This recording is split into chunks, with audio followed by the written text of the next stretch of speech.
នឹកឃើញហើយអានព្រះបន្ទូលពីការសុចរិតរបស់ព្រះហើយឲ្យកិច្ចពីទុច្ចរិតដោយព្រះអង្គបានប្រាប់ថាអធិដ្ឋានកុំឲ្យសេចក្តីល្បួងឬឈ្នះសេចក្តីល្បួងប៉ុន្តែអ្នកណាដែលល្បួងយើងគឺខ្លួនឯងនឹងល្បួងខ្លួនឯងនឹងចង់ធ្វើអីស្រេចតែចិត្តខ្លួនឯងមិនបន្ទោសអាអ្នកល្បួងអ្នកបបួលឲ្យធ្វើនឹងទេព្រោះយើងមិនបើកអាកាសឲ្យមិនបោះដៃឲ្យតែនឹងមកមិនវាការល្បួងការអាក្រក់របស់វិញ្ញាណរៈនឹងវាមកល្បួងយើងមិន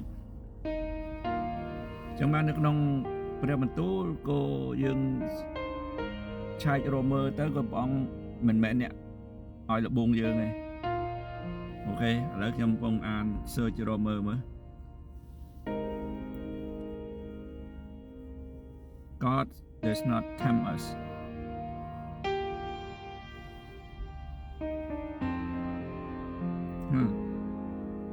នៅយូហានទី1ខ14តែគ្រប់ការកើតមានសេចក្តីល្បួងនោះគឺដោយសារតែសេចក្តីប៉ងប្រាថ្នារបស់ខ្លួននាំបញ្ឆោតហើយលួងឡោមទេណាឃើញសេចក្តីល្បួងនេះគឺគេថាប្រាថ្នារបស់ខ្លួនបញ្ឆោតខ្លួនឯងនិយាយចឹងទៅរួចកាលណាសេចក្តីប៉ងប្រាថ្នាជាប់មានជាថ្លៃនោះសម្រាប់ចេញមកជាអំពើបាបហើយកាលណាបាបបានពោពេញហើយនោះក៏បង្កើតជាសេចក្តីស្លាប់អាហ្នឹងហើយព្រោះអាមេល្បួងគឺវានាំយើងឲ្យបដិសេធព្រះឲ្យរកសេចក្តីស្លាប់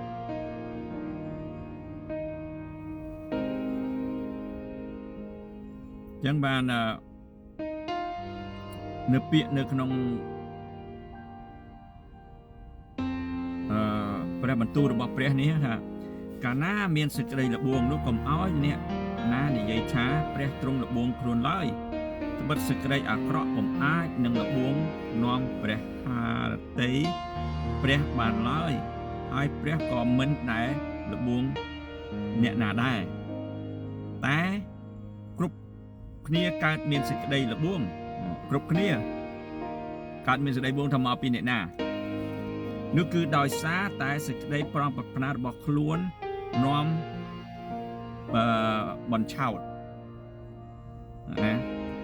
ហើយល្បួងលោមទេរួចកាលណាសេចក្តីប្រងប្រាថ្នាចាប់មានផ្ទៃនោះសម្រាលចេញមកជាអំពើបាបហើយកាលណាបាបបានពោពេញហើយនោះបង្កើតជាសេចក្តីស្លាប់ចឹងការខ្ញុំនិយាយលើកឡើងនេះថាសេចក្តីល្បួងឃើញទេមិនមែនមកពីព្រះ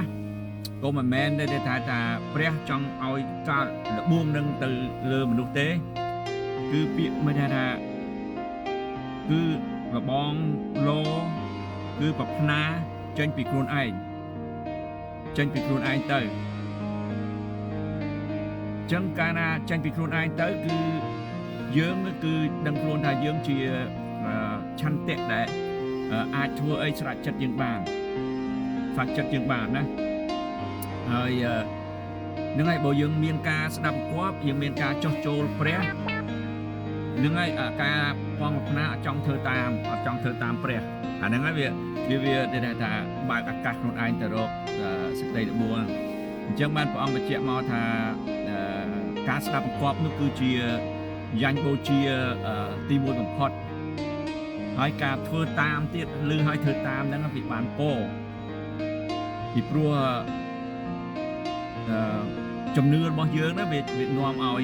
គឺថាបើកឡើងគឺថាយើងធ្វើប្រហែសខ្សោយឬរឿងយើងហ្នឹងគឺអត់ខំប្រឹងណាពាក្យថាខំប្រឹងដូចជាការស្ដាប់កប់ចឹងដោយកូនអត់ស្ដាប់កប់ម៉ែឪឬអត់ស្ដាប់កប់អីមួយនៅក្នុងប្រទេសជាតិយើងឬច្បាប់អីយើងណាអាហ្នឹងហើយយើងនាំក្នុងការ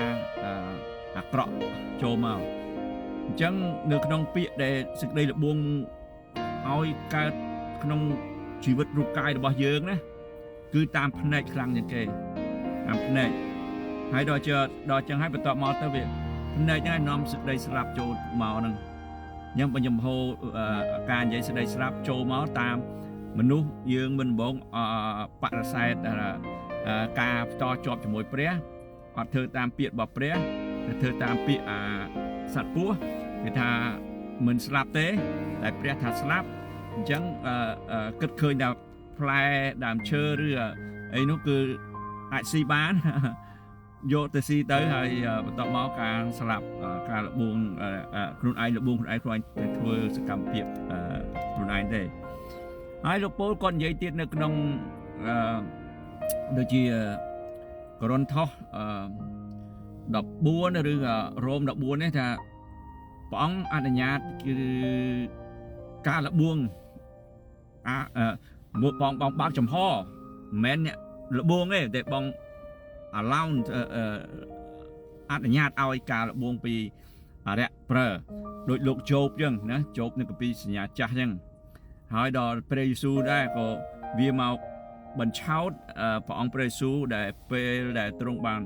ជំមុជទឹកពីយូហានបាបទីហើយទៅហើយព្រះអង្គតម40ថ្ងៃ40យប់ណាឃើញការហ្នឹងព្រះអង្គបណ្ដោយហើយព្រះវិញ្ញាណនាំទ្រង់ឲ្យការហ្នឹងកើតចឹងតែព្រះអង្គអត់ចាញ់សេចក្តីដែលថាលបួងការតទល់ជាមួយវាការលបួងដូចជាយើងទទួលធ្វើទៅដែលខ្ញុំនិយាយពីលោកដាំអេវ៉ាដែលអត់បាននៅជាមួយនឹងព្រះដោយសារគាត់នឹងស្ដាប់ពាក្យការបញ្ឆោតវាថាស៊ីទៅអត់ស្លាប់ហ្នឹងបើហ្នឹងលបួងទី1មុនដំបូងអញ្ចឹងហើយដល់ពេលខ្ញុំនិយាយពីព្រះអង្គព្រះយេស៊ូវគ្រីស្ទព្រះយេស៊ូវគ្រីស្ទជាព្រះបុត្រាហើយបន្ទាប់មកក៏វាចង់លបួងត្រង់ថាព្រះអង្គជាព្រះបុត្រាហ្នឹងហើយឲ្យ